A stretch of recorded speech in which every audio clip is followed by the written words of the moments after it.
Roar! Ew.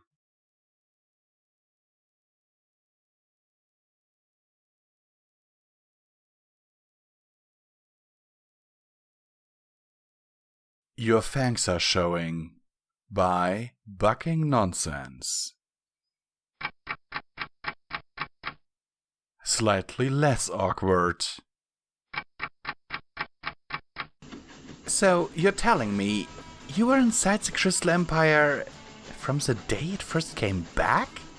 Mole Cricket nodded, reflecting as he did so that things had turned out much better than he expected. He'd expected to wake up with his brains liquefied, scrambled, on fire, or just something else horrible and possibly not brain-related, but still awful. Instead, he'd found himself, while in his default form, he was bandaged, sitting in a comfortable seat, and facing both the princess and Fluttershy, who had Miss Cuddlewampus in her lap and was feeding the little bunny carrots. He tried very hard not to smile at how adorable that was. Still, being grilled by a pony who would reduce you to ashes with her brain was uncomfortable, to say the least. Exactly, Your Highness. Upon our defeat at Canterlot, the swarm was scattered. Many were sent south, into the Badlands, but many others were scattered on the winds, relative to their position to the center of the force field. At least, that's what it looked like, from what I could see at the time. I was in the northern part of the city, having been charged with ensuring that, now that you and your friends were captured, no pony tried to take the elements of harmony to you. I did not make it there, and was hit by the force field in midair. Upon the release of the spell, I would likely have frozen solid in the Crystal Mountains, had fate not taken a hand, plopping me down in the city just as it had returned. Most would not have realized it, but the Crystal Empire had returned at the exact moment the massive love sphere of doom, and how many times in your life will you ever get to hear that sentence, had been unleashed. The two events were likely related. It was not until weeks later that any pony realized that the city had returned, due simply to the isolated nature of the realm. The princess's eyes narrowed, seeming a bit angry as she said, "So, you were just cooling your hoofs when King Sombra was pounding away, trying to break in, while my brother and his wife were struggling to keep the city from falling to him?" Not so much cooling my hoofs, Mole said, his eyes narrowing in response, his tone icy. As I was struggling with the aftermath of being tossed miles upon miles through the air, then slamming into the side of a building. If I had not been conscious enough to disguise myself before I was found by the locals, I might not have received the care I had. As it was, I was in traction until the return of the Crystal Heart, at which point there was enough love pouring into me all day and night that I could start healing myself a bit faster. It was still a lengthy recovery. The princess nodded, acknowledging the retort, her temper gone as quickly as it had come. "Fair enough. But why did you stay? Once you recovered, you could have gone anywhere in Equestria." Mole Cricket gave the princess a long look, then said, Your Highness, let me ask you a serious question.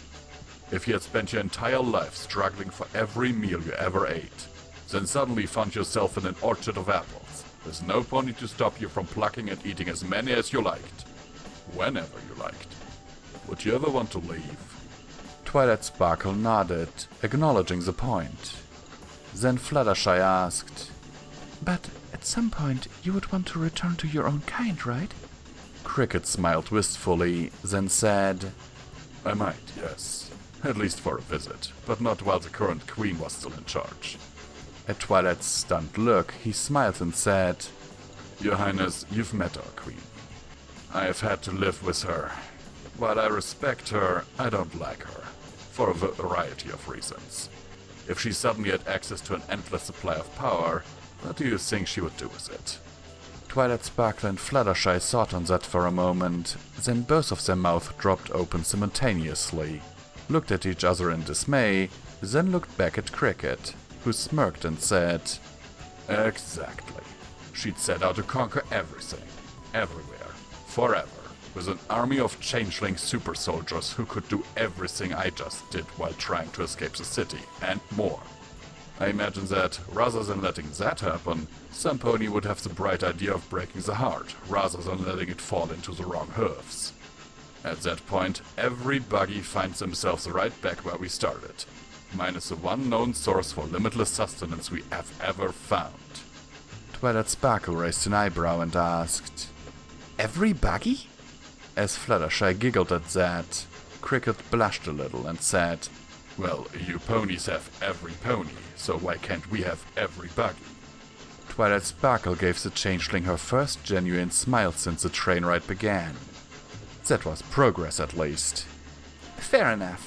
So, you weren't planning on telling any buggy about the heart until there was some buggy in charge who would act a lot more responsibly with access to that sort of power? Cricket nodded and said, "Exactly." He was glad to see she understood his position. Twilight Sparkle looked thoughtful for a moment, then nodded and said, "I'll buy that, but I'm afraid that, at least for the time being, you aren't going anywhere near the Crystal Empire again. Sorry." Cricket had expected that much.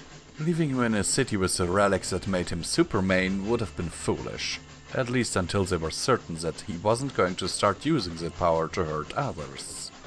"But I don't see that being a problem for you," the princess continued, "since, by your own admission, you've absorbed enough love to keep you full for several lifetimes." Cricket nodded and asked, "So, what happens next?" Fluttershy turned and whispered something in Twilight's ear, and after a moment the princess nodded and said, "Well, given that you've been in a position where you could have easily made a menace of yourself, and chose not to, I think I can sweet-talk the other princesses into letting you stay in Equestria indefinitely. There will probably be a list of conditions as long as you are tall, but I think something can be worked out. If you behave yourself, you might even earn yourself full citizenship." Citizenship. Now there was a prize worth having. In a society where material goods were worthless, money can't buy me love after all. Immaterial goods, often called by changelings distinctions, were considered priceless. For example, something as simple as a name was incredibly valuable. Most changelings were just given a number as identification until they had proven themselves worthy of something more. Cricket had, through hard work, effort, and a willingness to go above and beyond what was asked of him, not only earned his name, first and last thank you, but a rank, the highest one a commoner could ever hope to attain, and even a nickname. Earning citizenship in a foreign land would give Mole a distinction no other changeling in history could claim. Cricket smiled and said, "I'd certainly be interested, Your Highness. Although I imagine that you'll have a hard time finding someplace willing to accept a changeling. Unless you already have someplace in mind." "Probably someplace close to Hoof. Keep your friends close and your enemies closer, so you can crush them the second they step out of line." "Well," Fluttershy said, blushing a little and abruptly derailing Cricket's pessimistic train of thought through the power of cuteness, "I'm sure I could find you someplace to stay in Ponyville." Suddenly, the mare's blushing turned nearly incandescent as she added, "That is, if you don't mind." Cricket smiled and said, "I would be delighted." Hello and welcome back to Comment Time with Visual Pony. I am Visual Pony, as you might already know. If you don't, then why are you even here? Anyhow, you can support Pony&Wolf Productions through the Patreon links down in the description below. There are also one-time donation links. Anyhow, if you were a supporter, then you would already know this, but you can get early access to all of our stuff for just $1 or more. There are also other perks, but you can read them on the Patreon page linked down below. Go and read it. Like, right now. You can listen to this while you read it. Anyhow, so, what do I think here? Well, I'm pretty sure that Twilight would have been very, very suspicious of a changeling. I mean, we see that in the episode with Spike in the actual show, where he makes a changeling friend.